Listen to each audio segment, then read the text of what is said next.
Now from my side and from your side, both of us will get the recordings. Excellent. It is going to be recorded on the cloud. So let's start our today's topic. Hello and welcome everyone. In our today's session, we have one special guest with us from Bahrain, and today we are going to learn more about dark sky advocacy and dark sky protection through her. I would like Myriam Alqassab to introduce herself and tell us more about her activities, her achievements, and her advocacy skills with us. Welcome, Ma'am Myriam. Yes. Hello, Ryan. Thank you so much for your invite. It is my pleasure to collaborate with Cosmic Tribe for the International Dark Sky Week in 2022. And yes, as you've mentioned, I'll be talking about my experience with light pollution and with the dark skies, and what made me start and what made me focus more about light pollution. Okay, so I'll have some presentations. If you don't mind, I'll just start and share it with everyone. Yes, please. Excellent. Yes, please.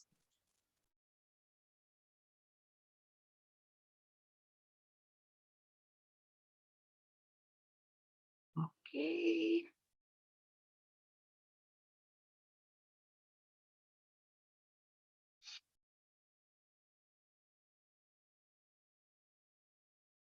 I'll just double check one thing.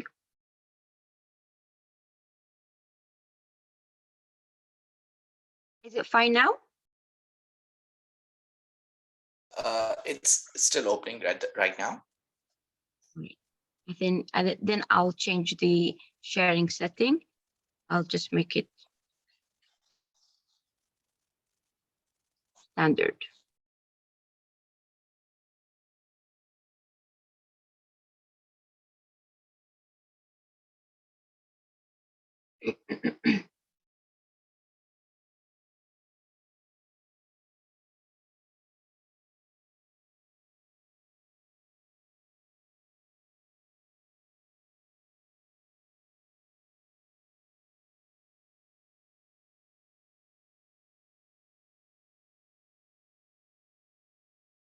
Should be fine right now, right?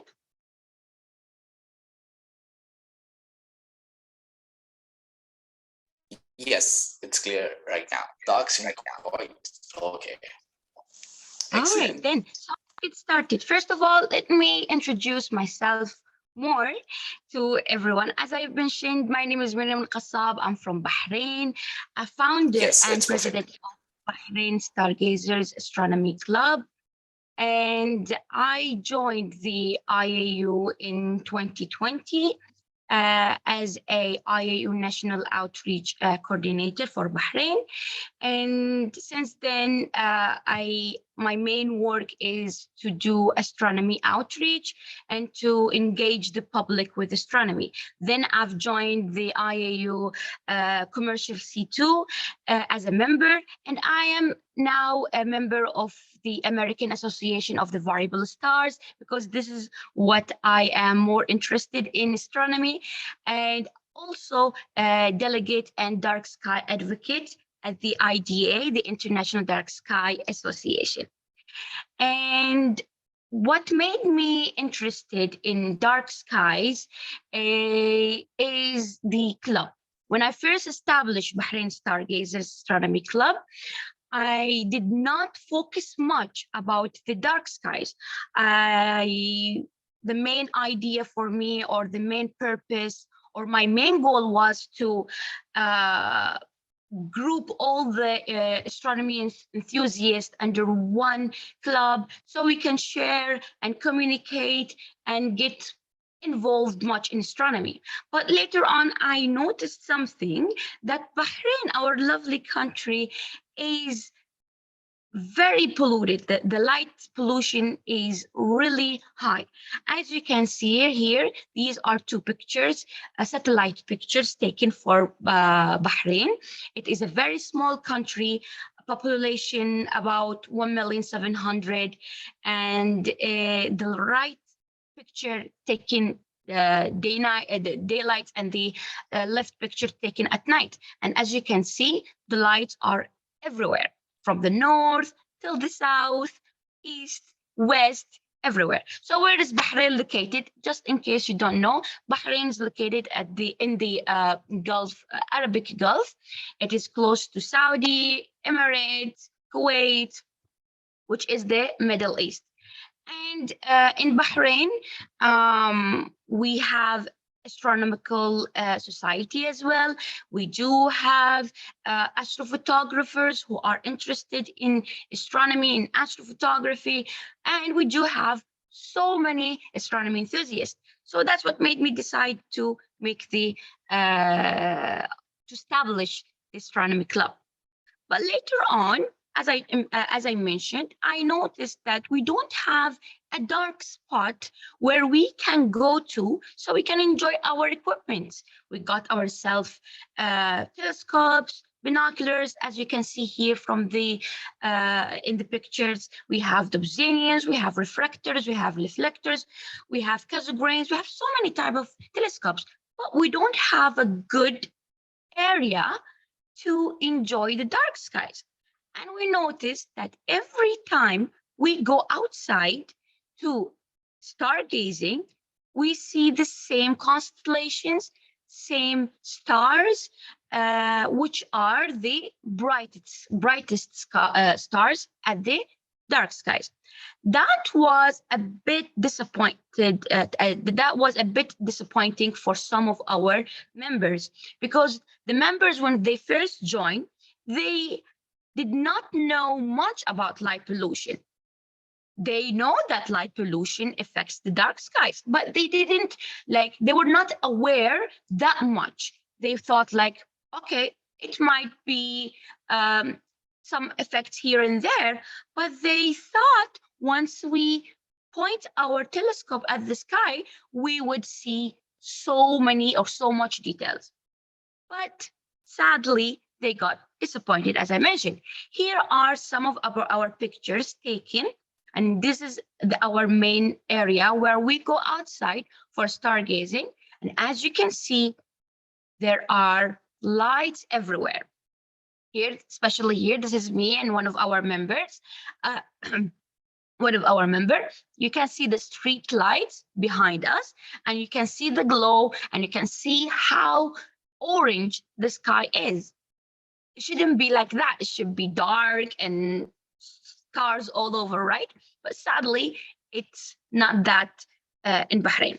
We decided to change our location. We went to a different location, but the same scenario here, here, and here. Our sky is so polluted, not much to enjoy and not much to see. So what makes this pollution, and how can we solve it? This is a picture, two pictures of the highway, and this is the main highway, which connects the kingdom from the north till the south.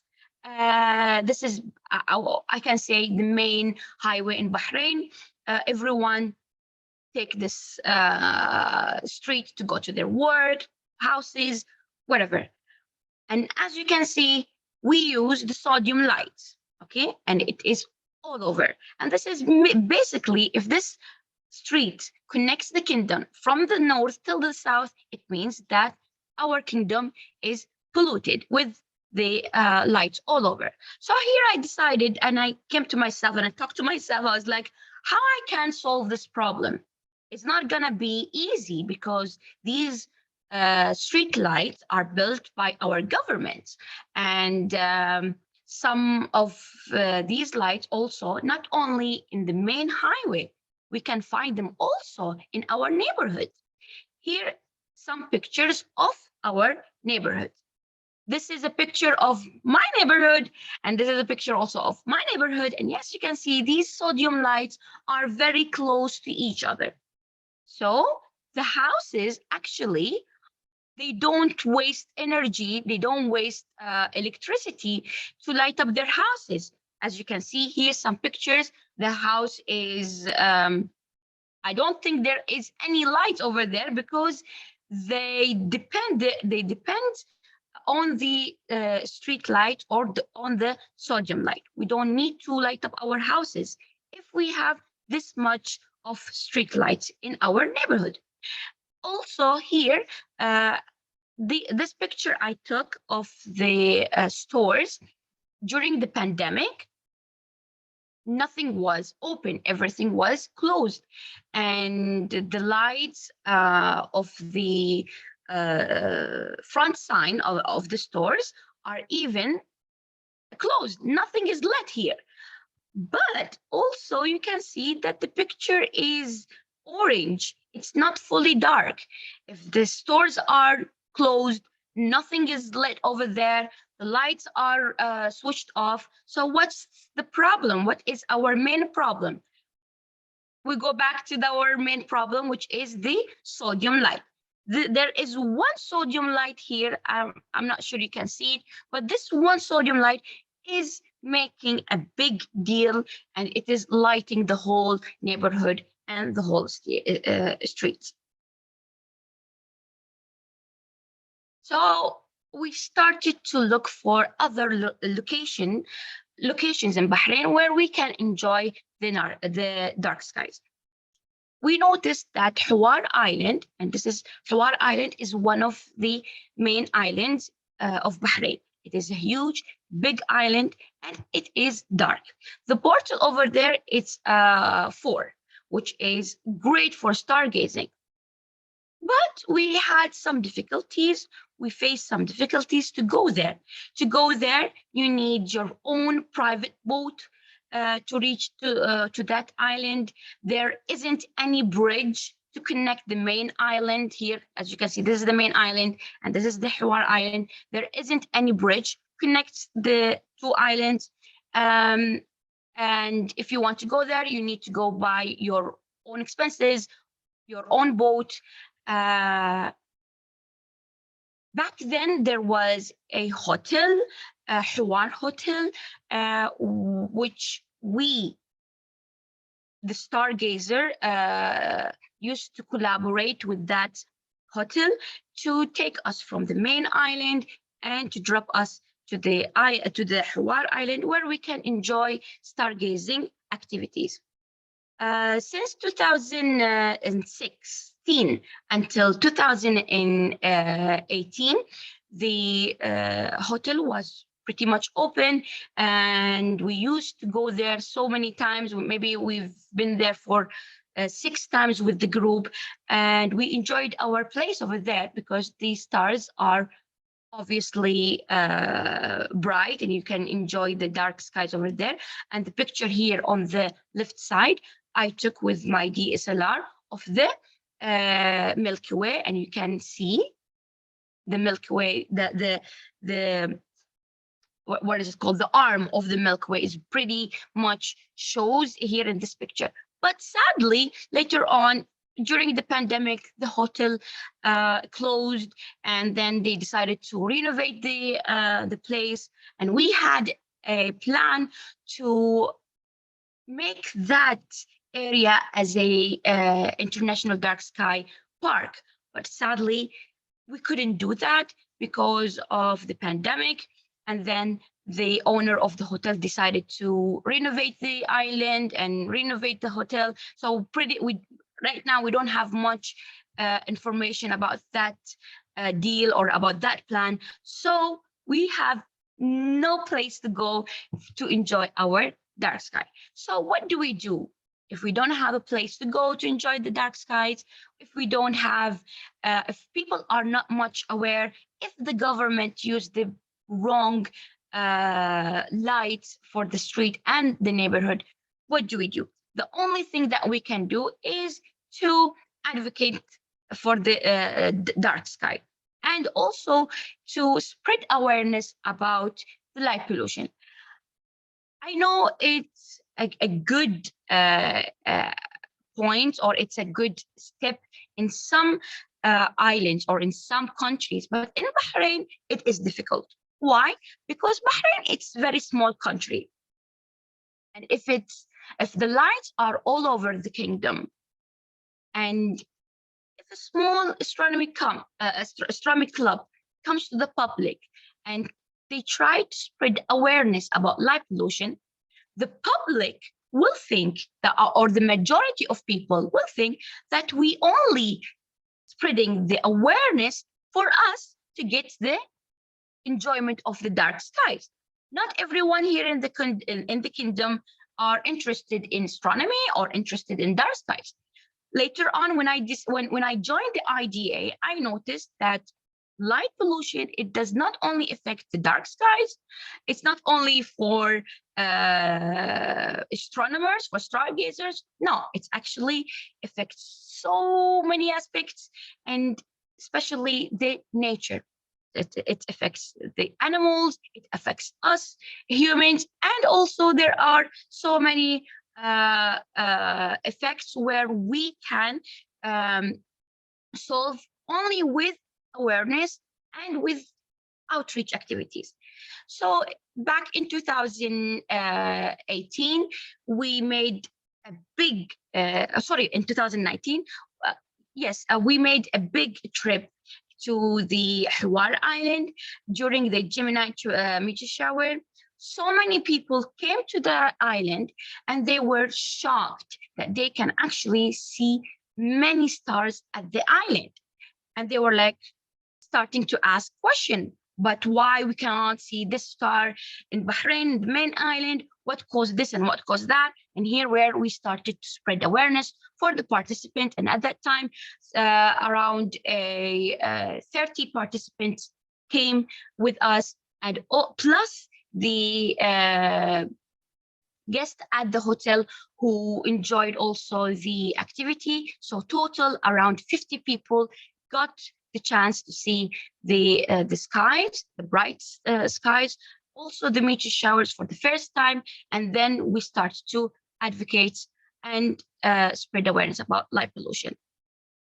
Then during the since 2016 until now, as I mentioned, we do activities and we try our best to spread awareness about light pollution and what affects the sky, the humans, and how we can reduce all of that by, I would say there are small steps we are taking, but I guess these small steps has a big effect.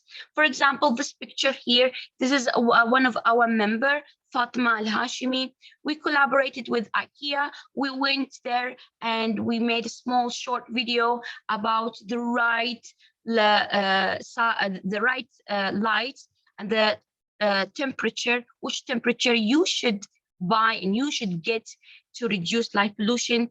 And also here, the picture, as you can see down there, it is Orion slideshow. We asked the people all over the world to participate and send us a picture of Orion from their houses, from their country, and we got many pictures. And that particular video, I guess, it made people understand here in Bahrain how light affects the dark sky, because there are some pictures taken only with a cell phone where they can see so many stars, and Orion constellation was pretty much visible. But in some countries like Bahrain, it was too faded and they could only see the brightest skies. Also, we participated in Earth Hour.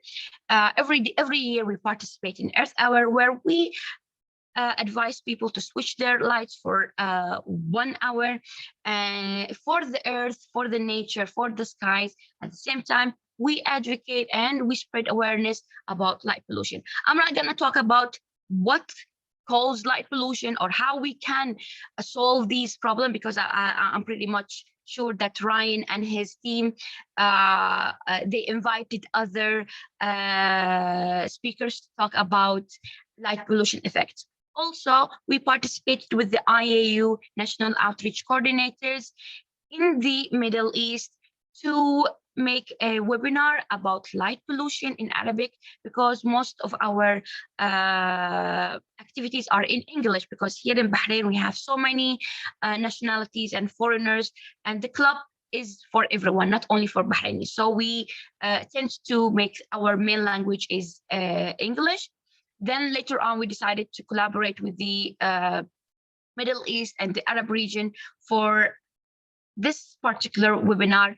And I was actually amazed by the amount of participants who had zero idea about light pollution. And I guess spreading light pollution and spreading awareness about light pollution in different language, it makes sense. It makes it's a great step in spreading awareness. And I think uh, in my opinion, I go like I'll have English as a main language in our club, because we have so many nationalities and we cannot speak only in Arabic. But for other countries where their main language is Indian, Pakistani Urdu, or Arabic, or Brazilian, or whatever, I think they should also focus on their spreading awareness with their own mother language. Also, we participated in so many activities with the IAU where we talked about light pollution in mother language, in our own language, in Arabic.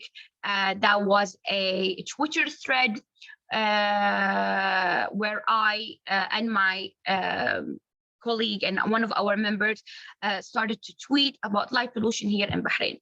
And every now and then, every week, I would say, we gather with our member to talk about light pollution. And also, we use the Globe at Night initiative where we spot the stars in the dark skies, and that helps also the scientists to measure the light pollution in our country.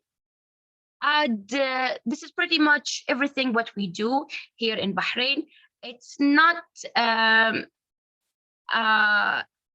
it's not much. I always feel like I'm neglecting light pollution, and I try my best to put effort in spreading awareness from time and time. And here for this 2022 IDA week, International Dark Sky Week, I'm thinking of doing the Orion slideshow again, but not Orion. We are deciding to look for another constellation, and we'll ask the people to participate and spread awareness in that kind of way. With social media, it plays a huge role, and I think that small steps can lead to a bigger actions in the future, of course.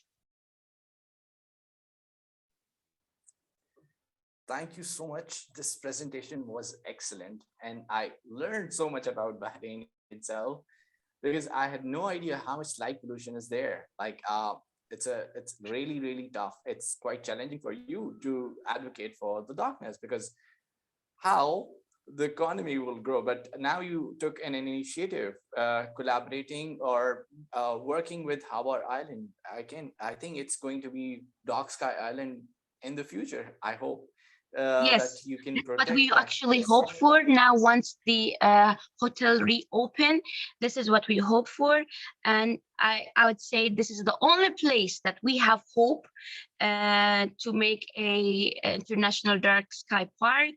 I'm not sure about whether the hotel will accept the idea or not, because the management, everything's changed over there right now, and we cannot even visit the island for that reason. So let's hope once they reopen again, we can take that step.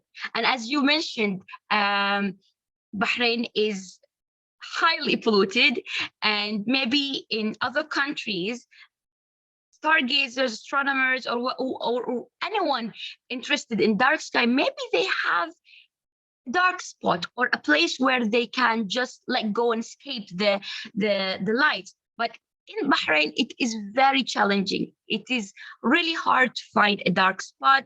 Also, the bad weather plays a huge role. If it's too much humid and the horizon it's polluted, you cannot see anything.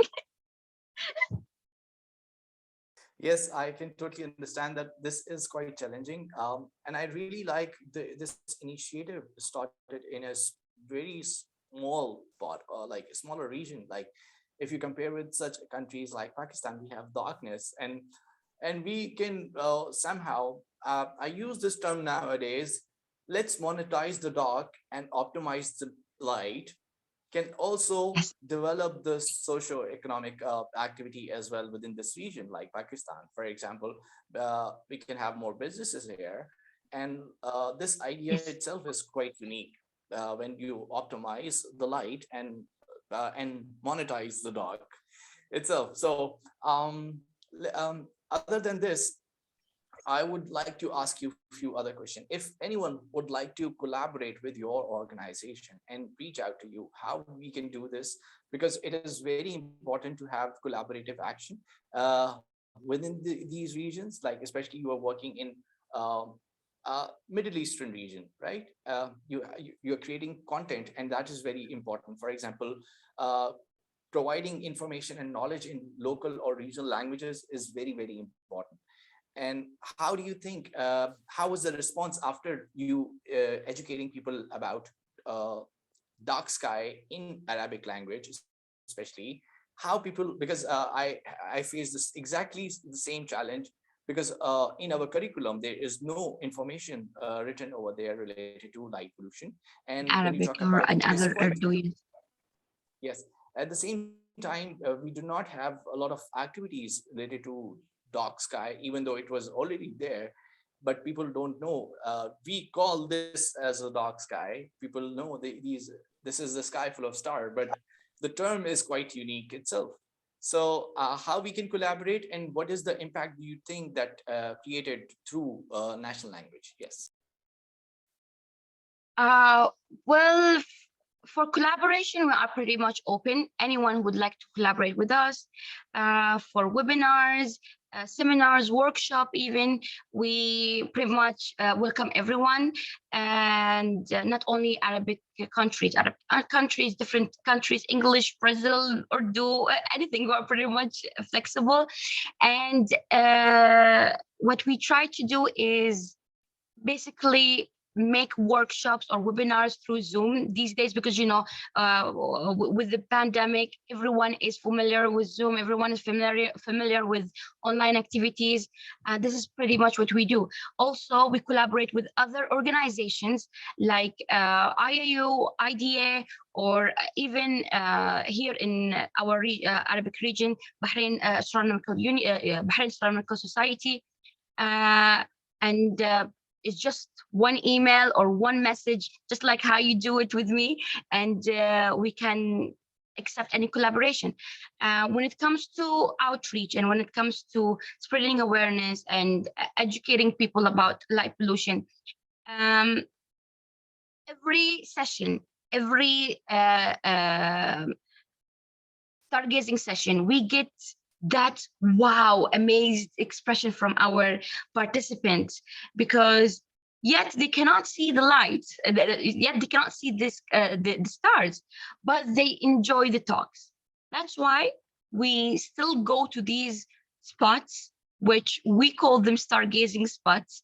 They are not very good spots for stargazing, but we still go there because with every session we get astro talks, light pollution talks, and people get amazed. And as long as these participants are benefiting from this small talks or small chats we do, we will not stop doing it. And I collaborated with the Ministry of Education. Every year, actually, I collaborate with the Ministry of Education, especially for students, where I inform them about light pollution and how they can reduce light pollution even in their houses, at school. Um, their teachers actually get amazed. Oh, really? Oh, we did not know. Oh, I get these expressions every time. So that means one thing, that our region is not educated about light pollution, and those who are very few, and that's why I'll try my best to do it every year and keep going. This is excellent. I think keep moving, keep educating, keep creating a momentum, and spread the knowledge of dark sky and light pollution in region is very, very important. Thank you so much for your time. Thank you so much for sharing your uh, information and knowledge we wanted to have in this region. To, for example, it's a small region, Bahrain, but It still is. it is creating an impact globally. That is very important. It is. And I your just want like to add advocacy, one thing, if you don't mind, your Ryan. skills, your participation, your passion is actually, I can see. Yes, please. Yeah, what I wanted to add is, this is a big point I forgot to mention, is when I started advocating about the dark sky, that made other regions or other teachers and astronomers also to focus about in our region, because we try to talk about astronomy as education, the stars, the solar system, and observing asteroids or whatever, and we neglect the dark skies and the light pollution, which plays a big role. For example, I had one webinar where I spoke about why Bahrain it's not a good location for to have a big telescope, because students started to ask why we don't have a big telescopes in Bahrain, like those telescopes where we can find in America and Europe and whatever. And when I explained the reason why, the light pollution also plays a big role, and the weather, they got also shocked. They did not know about it. That's what made also teachers and astronomers to focus all, about light pollution. And I can see it right now, and I can see it in their education and their activities. From time to time they slide light pollution activity, which makes me happy. I think this is very important. You made a very comprehensive knowledge about astronomy. When we talk about astronomy, people should integrate the information about light pollution within their curriculum. True. If they're talking about stargazing, if they're talking about solar system, if they're talking about astrophotography, there should be a comprehensive information about light pollution as well as a part of a curriculum. And I really appreciate your efforts that you're doing in your region, and your passion is, I can see everywhere. Like Thank you you. are educating people, you are passionate about this topic, about astronomy itself. I can see Thank you. from all your activities that you're doing and creating an impact globally, not only your region, but it is the impact that you're creating is actually a global impact. Thank you so much for your time, Thank you. and hope to see you soon someday, not virtually but physically someday in Bahrain or in Pakistan. Hopefully, yes. I don't know when the maybe we can collaborate with each other one day internationally. One day the IAU, maybe they will have a big conference where I can see you, or even the IDA, we can all collaborate and gather with each other. That Yes. will be great. And thank you again for your invite. I really appreciate your job as well. You said really nice things about me, but now I would like to say things about you as well, because since I joined the IDA in 2020, Ryan was too active and one of the active members over there, especially in his region, and he's doing a great job educating the kids and his community. I'm so proud of you as well. I'm proud of your movement, and keep going, Thank you. because as I said before, and I'll say it again, small steps can have a big effect in our future. Thank you, Ryan. Thank you. Thank you so much. Hope to see you soon. Have a good day. Bye bye. I think you should just end this recording, and we are going to have a smaller discussion how we can Sure, no problem. collaborate